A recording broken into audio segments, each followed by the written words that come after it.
Hi guys, this video is to show you how to connect your phone to SG700D using ZL.Toys apps. So first you need to turn on this power here. Okay, once you turn on, you will see the light is blinking.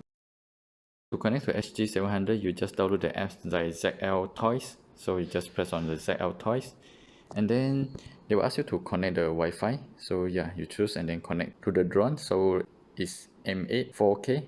So it's just connecting. Once you connect it, yeah, done. Then you can just choose like calibrate. You calibrate the drone. Once finish calibrate, then you can just press start. Okay, once you press start, right, yeah, there is no item. Yeah, just press connect. Okay, so you can see, right, starting view now. So if you press like the right hand side here, the record. So you just press on record. Yeah, they start recording now. Yeah, you can see actually the resolution is quite clear. Okay.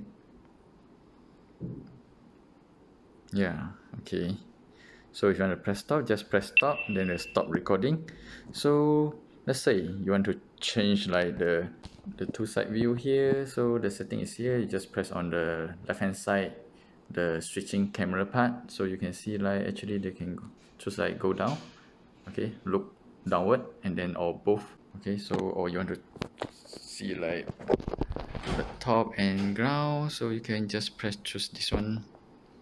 Yeah, so you can see together with the bottom camera and the front camera. Okay, that's all. Thank you.